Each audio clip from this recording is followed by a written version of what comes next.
Welcome to the TNT Boxing Podcast. I'm your host, TNT Tomlinson, and today we have a very special guest here with us. He was a top featherweight contender in his prime. His record was 70, 10, and 2. He had 4 world title shots against very notable names. He is the former WBO NABO Lightweight Champion and the former USA Arizona State Featherweight Champion. Ladies and gentlemen, Ruben Castillo. Hi, Ruben. How you doing? Yay! How are you, Patrick? How's everything? Good.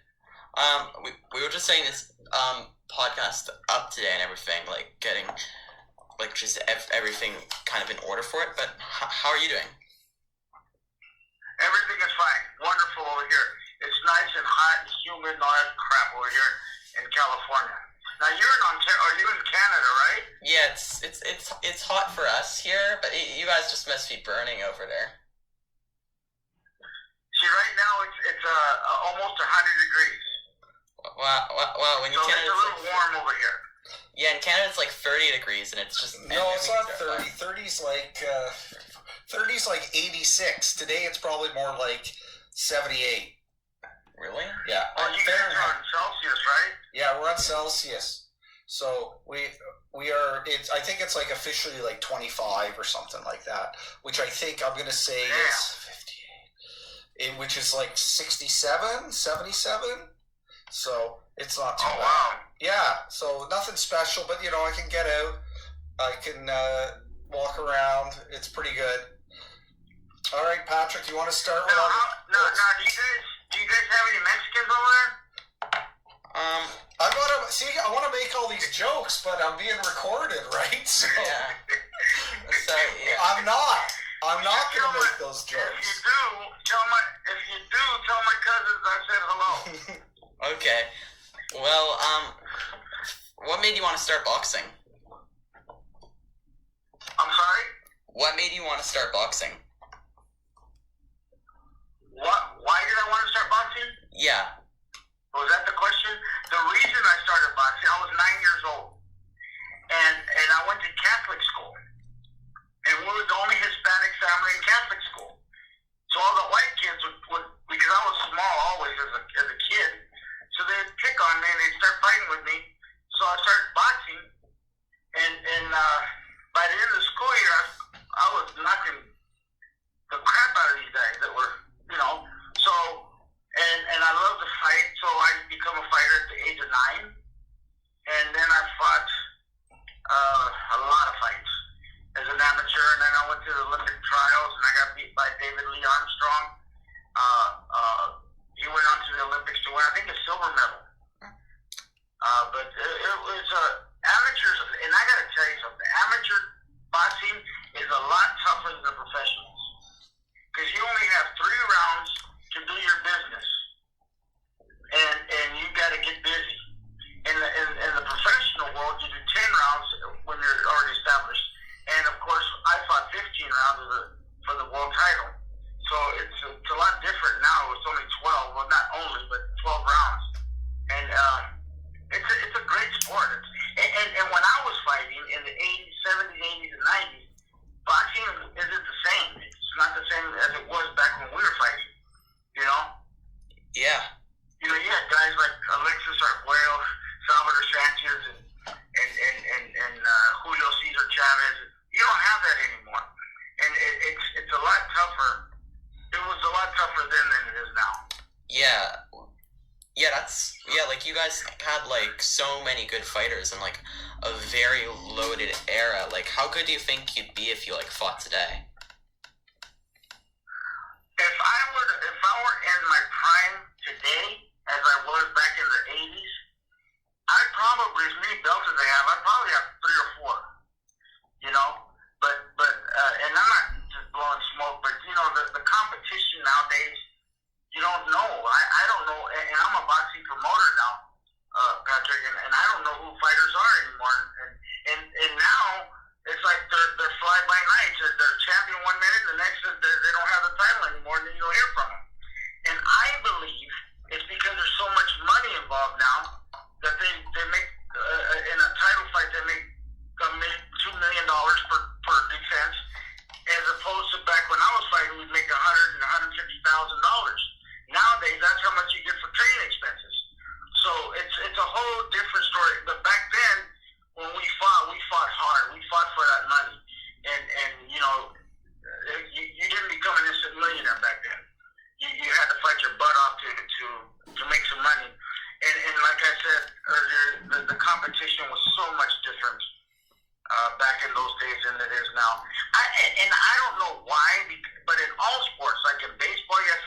Valenzuela, and football, you had all these great fighters, great football players, and basketball, you had Magic Johnson, Kareem, and all those. It's not the same, and I'm a big Laker fan because I used to work for Dr. Jerry Buss, who owned the Lakers. God rest his soul. And the Lakers, back in the 80s, had come to the fights. So I got to know Magic, and I got to know Kareem. And I got to tell you something. I have a picture of Kareem Abdul-Jabbar and myself. I'm standing on a chair at ringside, and I got my hands folded on top of his head. He is ginormous. That's the crazy part. I've never Amazing. seen anybody that tall in my life. Of course, I'm 5'6", and he's 7'2". I would never know when we met, Ruben. It's you seem to be a giant anyway. Yeah. For height, I'm saying, not. Yeah, exactly. No, your presence is huge, right? You got a big personality. You got a big personality, so your presence is massive. I have fun. Peter, I have a lot of fun. And when I was doing color commentary with Chick Hearn, we had a lot of fun. He was very serious. He was real serious to it. I wasn't. I like one time there was two guys that they weren't fighting, and I said one's scared and the other was glad of it. And we went to the bell rang because they weren't doing anything.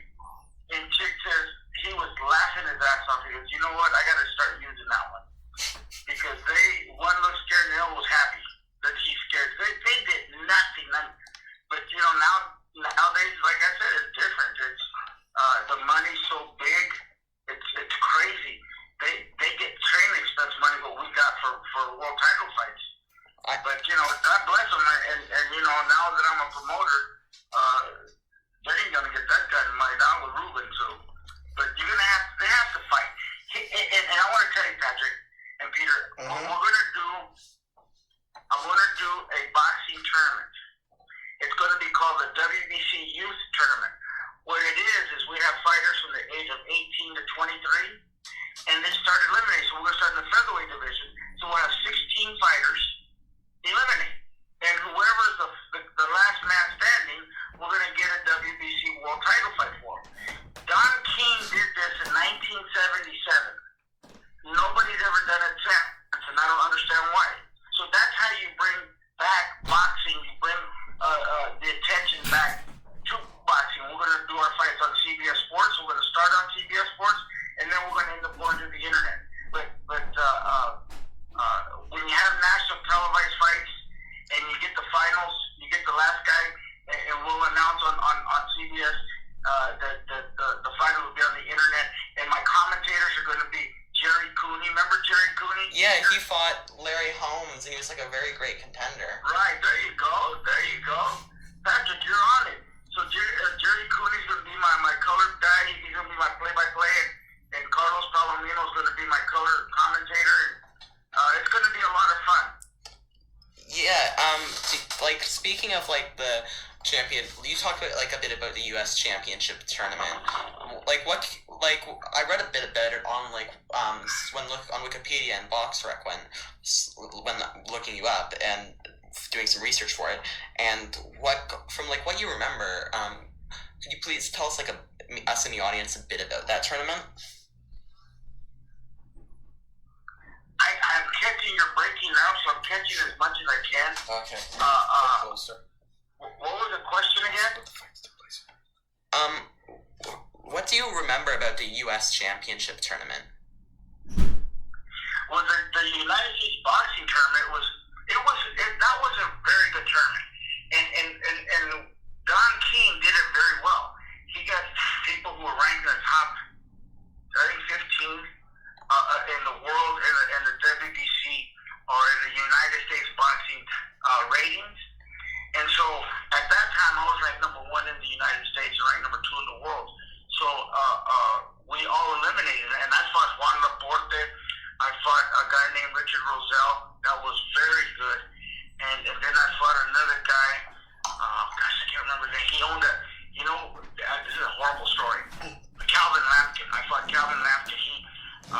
We fought twice as professionals, and with the money that he made with our fight, he made $15,000 per fight.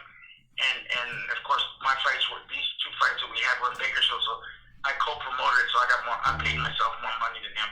There was no way we were going to make the same amount of money. But anyway, he bought a limousine, and he was going to start a limousine service. And he was really he was a pain in the ass. At the weigh-in, I got on the scale to weigh in. He pushed me off the scale. And I hit him with the left hook at the weigh-in. And I dropped him. And so now we have all these people, his people, my people, the riot. And I told him at the weigh-in, I'm going to put you to sleep. Don't bring your trunks to the fight. Bring some pajamas because you're going to bed, buddy. And I did. I knocked him out in 6 rounds. That's crazy. I remember at weigh-ins today. It's just like a bunch of guys kind of I'm gonna get a little shouting match, but that's like 100 times worse, you know? Hey Ruben, didn't one of your fights for the tournament take place in a prison or something? Yes, I fought in the prison that Don King was in. We fought in the Marion, Ohio Correctional Institute. And so this is weird. This was funny. We were Don King, myself, Bruce Traveler, who worked for King at the time, and we were all there. There's about 8 of us with these guards. And so when you went into the prison, you walked in, and then you go through this gate, and the gate closed behind you.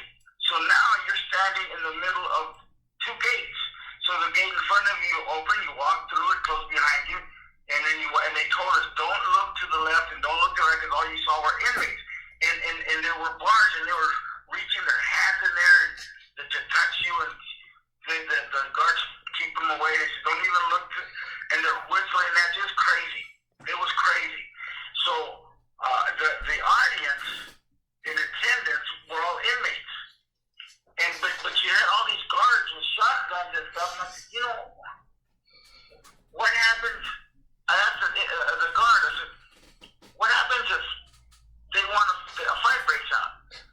He says, everybody's ordered to go, all the fighters are supposed to go underneath the ring and be careful because they're going to start shooting. And I said, I don't know if I want to do this fight, but it was pretty cool. It was okay. Everybody was, they were very appreciative. When we came out, they were going crazy because you don't see professional boxing with national television in a prison. No. Yeah, it's like, and and only the good guys. Like if you were, because they would feed them. They hold this dangled like a carrot. If you don't do this, and this, and if you're okay with this, you get tickets to the fight. So all the people that won their best behavior came to the fight. It was weird. It was different. I'll tell you that right now. It was different. yeah, that's probably that's probably 'cause based on you said there'd be shooting and stuff like that, and it's fights can break out, which is very kind of high stakes. Even with the protection kind of that you mentioned, it's very high stakes. Yes. Oh, absolutely. But it was an experience that I was honored and very. It was something that I really appreciated, because who goes to prisons to fight? You're in prison because of your fight. Yeah, exactly. Yeah. But it was different. It was very well controlled, and they really enjoyed it. Yeah. They were betting. Check this out. They were betting candy bars. Wow. It was funny. They said, "Come on, Ruben, I got a candy bar." I got a Baby Ruth on you. That's baby. something little kids could go a bit. Two Baby Ruths and a Snickers. Come on, Ruben. Did they actually say they said that? Okay. Wow, that's crazy. But I remember hearing you were scheduled to fight Danny Lopez, the WBC Right. Featherweight Champion, and Arguello was gonna fight Samuel Serrano in a junior lightweight unification, but because Serrano hurt his hand and the fight went through, Don King told Arguello, or ABC or something told Don King that he better get someone that's attractive, and they threatened to take away all of his TV dates. So he pulled you from the fight with with Lopez and told you to fight Alexis. Wait, no, and made you fight Alexis. That's very good. You did very good. You did your homework. I had a signed contract to fight Danny Little Lopez, and Don pulled me out and put me with Alexis because ABC Sports said if you don't put Ruben against Alexis, we're going to pull all your fights because Samuel Serrano was not a draw. And me and Danny, and then they put Danny against Salvador Sánchez. So and I said, let me fight Salvador Sánchez. And Don was okay with it, but Salvador didn't want to fight me. So after the fight with Danny, they made it mandatory. See, that was not my weight division. The only reason I did it was for Don King. So I told Don, if I take this fight and something happens, I need to fight Danny Lopez. That's my weight division. This is not. So he promised me and he fulfilled it. But I know to this day, and I don't watch the fights anymore, but I beat Salvador Sánchez, and they stole that fight. And after the fight, Salvador Sánchez tells me that he will give me a rematch. And I said, why are you lying to me? You will never give me a rematch. And he asked me, why did you say that? Because I whooped your ass. Mm-hmm. And if we fight again, I'll knock you out. And I was right. He never gave me another shot at it. And I don't know how many defenses he had, like 8 or something. And in fact, he fought Laporte twice, the little sissy, and so he never gave me another shot. And then he got killed, and it was horrible. He ducked you after that fight. Yeah, he did. He didn't want to fight me, especially after the first fight. There was no way. There was no way in hell was I going to get a rematch with him. He wasn't going to do that, and he didn't. You'd probably be champ if you weren't as ducked as you were. If I would have got beat by him for real, if I would have really got beat, he'd have given me another shot at the title. And then let me tell you what happened. So then he had this girlfriend named Teresa, and a best friend of his told him, Teresa is with your compadre, which is his best friend. So he got in the car, his Porsche that Don King had bought him, and took off in the middle of the night to go catch his friend with Teresa, and he went right underneath the semi-truck, almost decapitated him. And so the first responders at the accident were policemen. They cut off his finger to take the ring that Don King had bought him. It was like 12 carats of diamonds. That's horrible. That just horrible. just to steal it. It was probably rich. It was probably worth a lot, but still. It was like a $200,000 ring. Wow. That's like old school theft, man. It's and the thing is, they what? Why? I know it's bad. It's bad, but why would they cut off in his finger too? You know, it's just awful. Oh, and what were some of the fighters you watched growing up?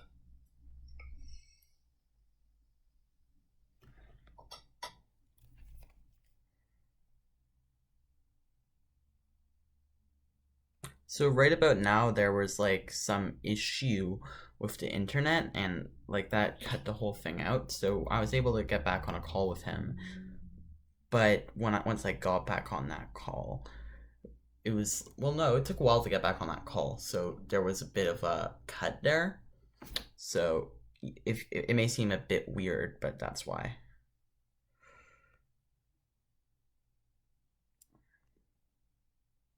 Sorry about this. I'll try to stop it from happening again. But we were talking about the Don King, Alexis Arguello, and the Daniel Lopez kind of situation. Yeah. So after the Alexis Arguello fight, I fought on Super Bowl Sunday, and the Rams were playing. And I'll never forget this. The newspaper the next day said the Rams and Castillo get KO'd. So the Rams apparently got beat up. So did I, but it was okay. So and then after that fight, I fought back as a featherweight, and then I fought Salvador Sánchez. And you need to see the fight. I don't I'm sure it's on YouTube. I watched it. Research. I whooped his butt. But, again, Patrick, back in those days when you were the champion, there's this myth that you have an advantage. You shouldn't have an advantage. You have two fighters fighting each other. Regardless of who the champion is, whoever wins the round gets 10 points, whoever loses gets 9. In case of a knockdown, the fighter getting knocked down gets 8, and of course the guy standing gets 10. Very simple. But they figured it was Salvador Sánchez, and back then it was different. Don King had a lot of fights signed with Salvador Sánchez, and he was a good champion. He wasn't a great champion, but he was a pretty good champion. Nobody is as good, or will ever be as good as Julio Cesar Chavez. Yeah, I watched this one interview and you were praising him, and I heard something about after your fight with him, you told Don King to sign him to a lifetime contract. Don asked me what I thought about Julio. I said, this kid is different. He's not your ordinary champion. This kid is going to be a legend in boxing. And I was right, he asked me if I wanted a rematch, and I asked him if he was stupid. He said, no, I don't want a rematch. I'm good. Is that the one title fight you declined? I'm sorry? Is that the one title fight you declined? Absolutely. I'm a fighter. I'm not a dummy. I knew. See, when I fought Julio, he was 42-0. He went to 92-0. That's crazy. That's really crazy. And I'm gonna tell you something, Patrick. Today, him and I are best friends. We're best of friends. Because I live over here in Beaumont, which is kind of close to Palm Springs. So I go to San Diego and the Mexican border's right there, Tijuana, and he lives in Tijuana now. So when I go over there, I give him a call. We'll go eat at a friend of ours that owns restaurants. So we'll go eat at the restaurant and have mariachis, and we have a great time. So Julio and I have become very, very close friends, and he's a good guy. And it's always good to be friends with the guy that whooped your ass. Yeah. So he's a super, super guy. Oh, and speaking about Julio, recently he fought in an exhibition against Hector Camacho Jr. How do you feel about these old fighters coming out of retirement and fighting in exhibitions? I'm gonna tell you something. I think, and that's a good question. I think it's absolutely ridiculous. This is what tells you where boxing is at. People are buying these fights.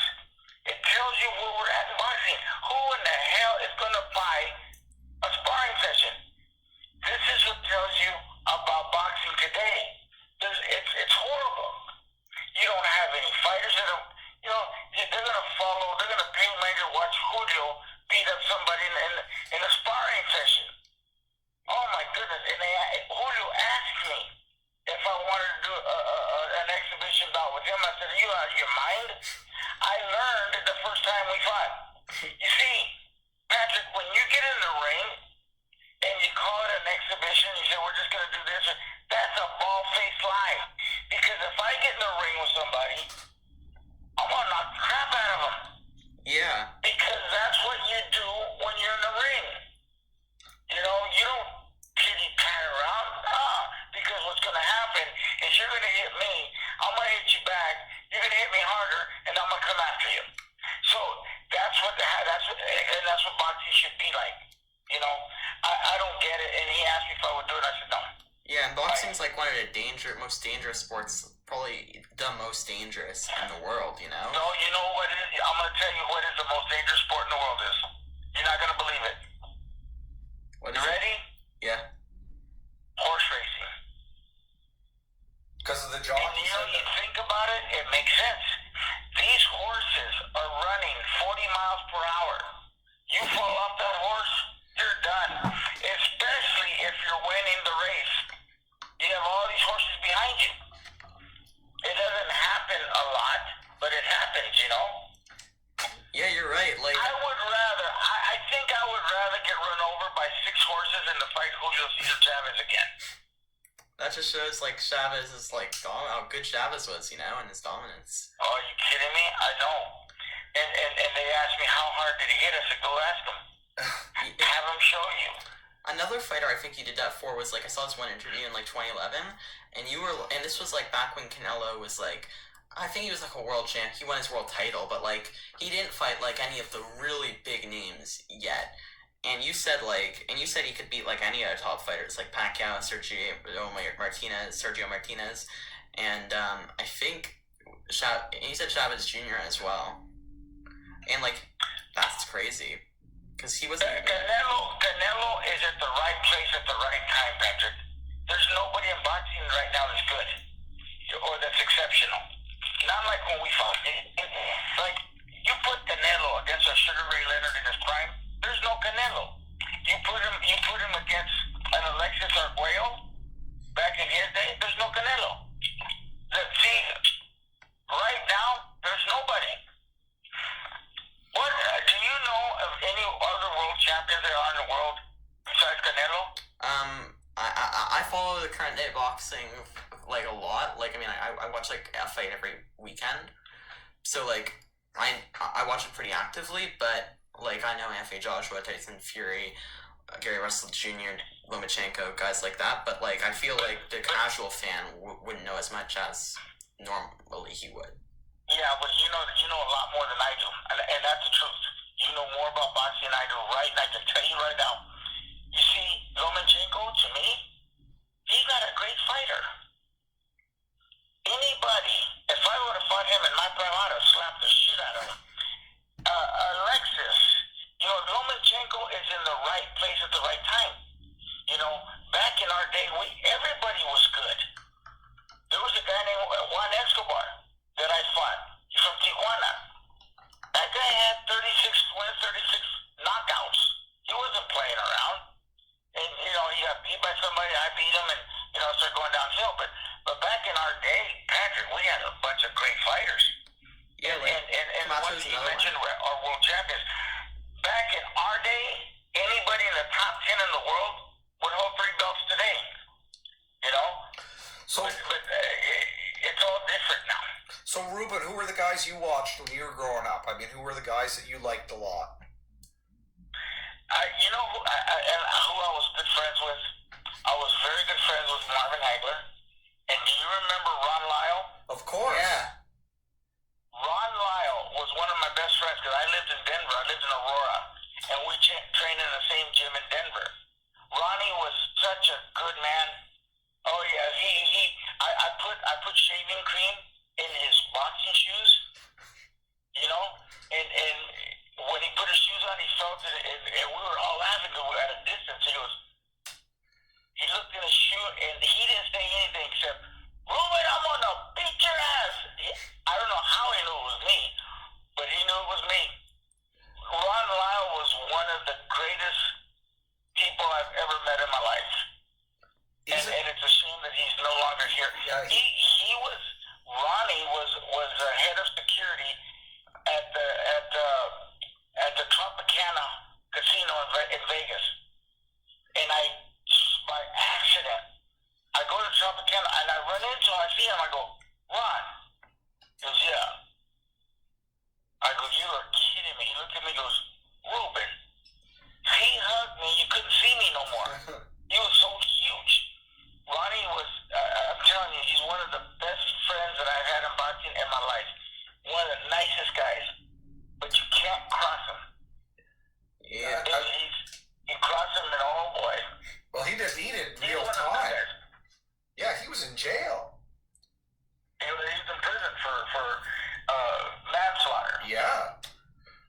Yeah, he killed his manager because his manager stole money from him. So, as a boxing fan growing up, though, who were the fighters that you liked? So, like, you're 9 years old, and you're starting to, to fight in organized situations. Who are your favorites? My favorite fighters.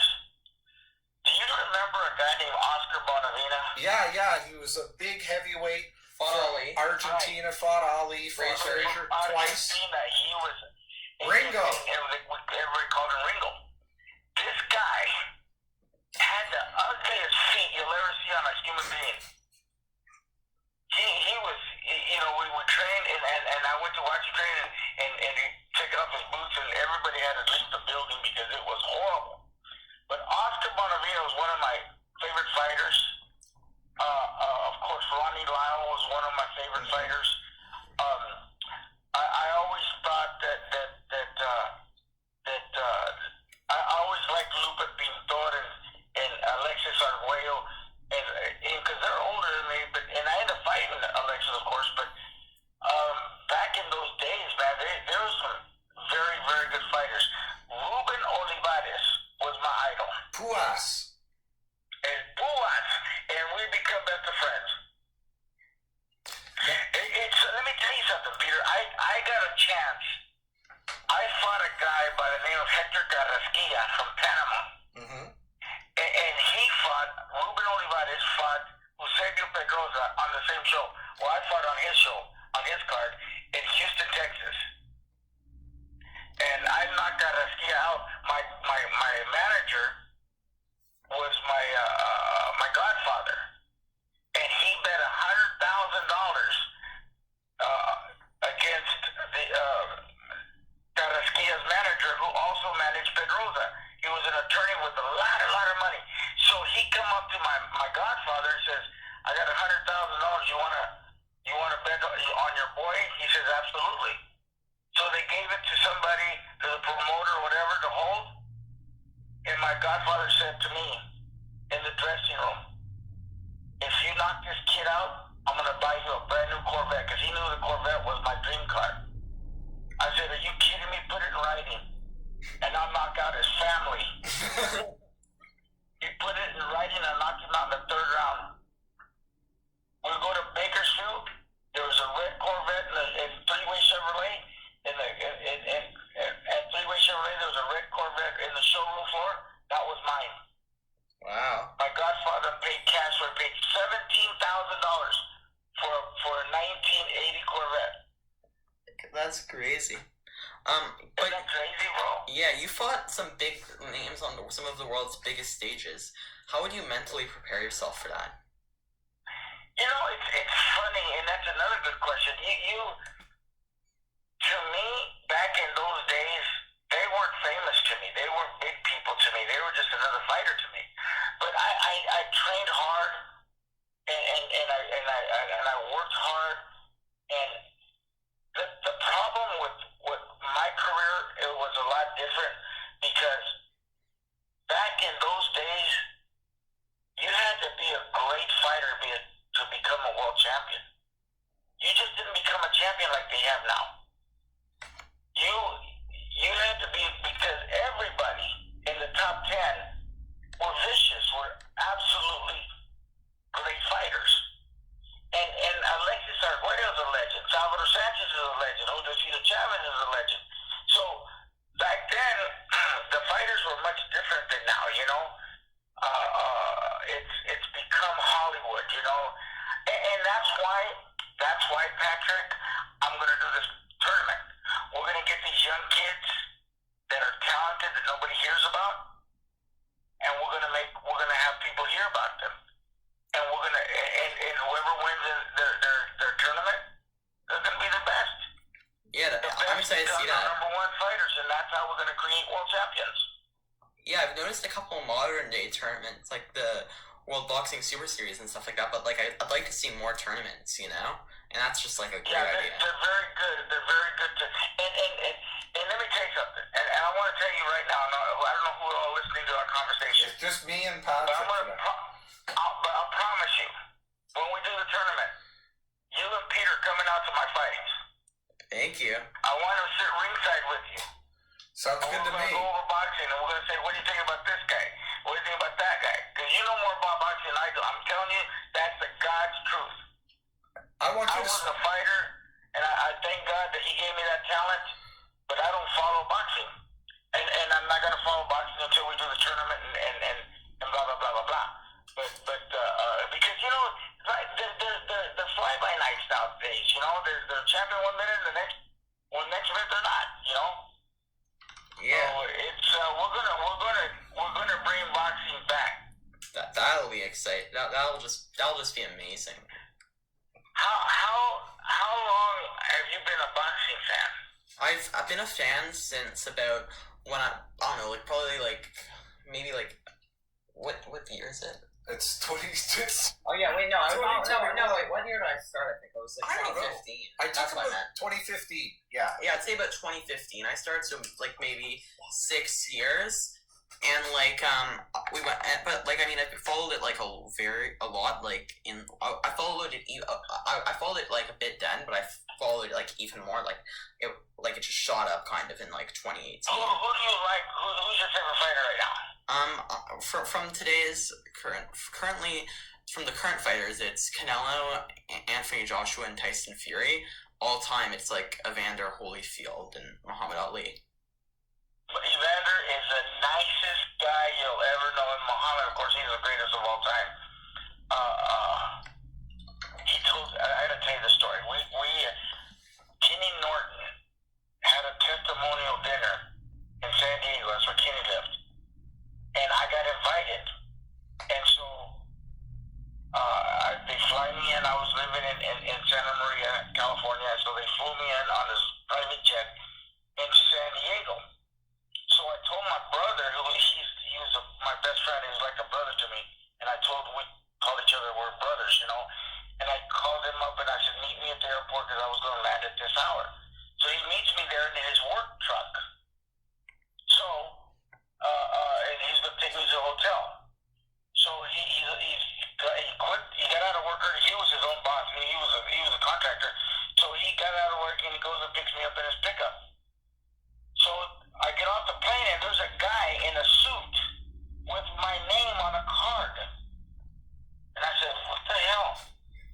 How did he know I was on this plane? You know, I didn't know who it was. So I asked the guy, I'm Ruben. And he goes, Don sent a car for you. I said, it's okay, my brother's here. That is not going to happen. If I don't pick you up, I get fired. You're going with me. If your brother here, tell him to follow me. Because we got to pick up Ali at the other terminal. Because Ali was coming from out of the country. So he said, you have to get in this limo or I'm not leaving. We're not going anywhere until you get in this car. So I had to get in there. I told my brother Dick, he said, you got to follow us. We go across the airport to pick up Muhammad Ali. I got to tell you something.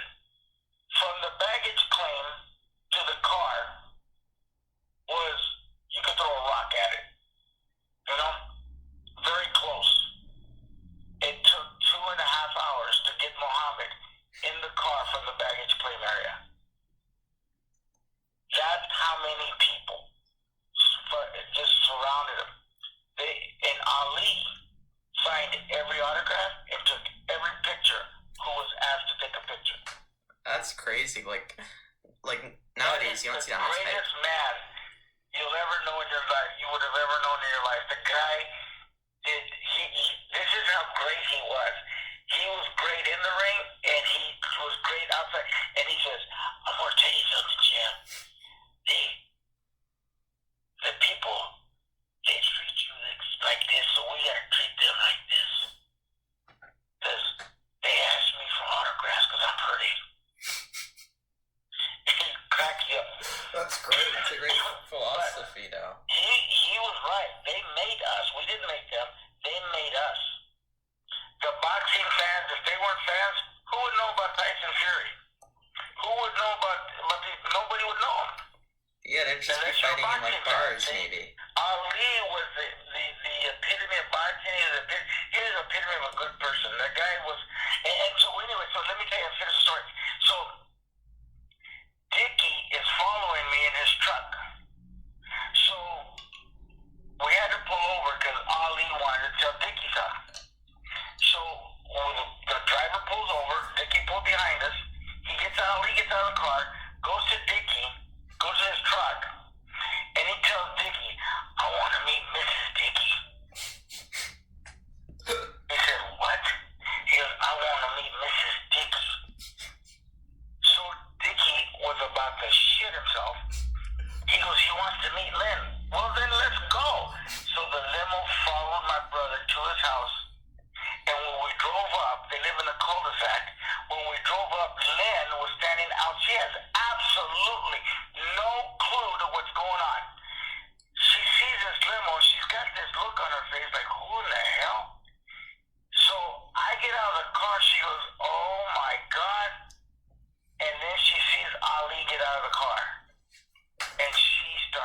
crying. Ali goes up there, and we go into Dickie's house, and he says, I want to put you with Mrs. Dickey. She has those pictures today, as we're speaking right now, all over her wall. Wow. In her house. Now, does Muhammad have to do that? No. No. That's what tells you that he's the greatest ever. He has like a great philosophy. She made him you want a sandwich? So she made him a ham and cheese sandwich with soup. We did, after he finished eating, we often see, he says, okay, Mrs. Dickey, I see you tonight. Ali made sure that her and Dickey sat at his table. Is that cool? That's amazing. Today, you cannot say one word bad about Muhammad Ali. Nobody can. She'll fight anybody. Yeah. She's the greatest of all time, you know? That's awesome. Oh, yeah. I mean, there's some good stories, you know? But Ali, especially with Ali, he was a great man. That's cool. All right, Patrick, do you think you have enough material to put something together, or do you want to ask some more another question? Just another couple, if that's okay with you. Sure, no problem. Well, do you have any regrets from your career? What's that? Do you have any regrets from your career? Yes, one regret. All the wives I had. No, I don't have any regrets. The only regret that I do have was the Salvador Sánchez fight. I should have knocked him out. I had a chance, and I just didn't. I didn't take the advantage, and I knew he wasn't going to fight me again. But that's the only regret I had. I had him hurt on a few occasions, but it just didn't happen. But other than that, boxing was great to me. Boxing is great for people. Boxing is great for fighters, and that's what we're gonna try to do, Patrick. We're gonna help these fighters achieve their goal in life, and that's the world title. So with that, I'm always gonna be a person who wants to help these kids, and their kids are 18 to 23 years old who are gonna be involved in this tournament, and you know, and you're gonna meet all the fighters that I'm going to fight. Evander Holyfield's coming to our fights. Roberto Duran's coming. Julio's coming. So you're going to meet all these great legends of boxing. That's crazy. And what's your favorite moment from your career? What's that? What's your favorite moment from your career? The favorite moment of my career? Oh, gosh, there's so many good moments. I would say it has nothing to do with boxing. But because of boxing, I met the wife that I have today. I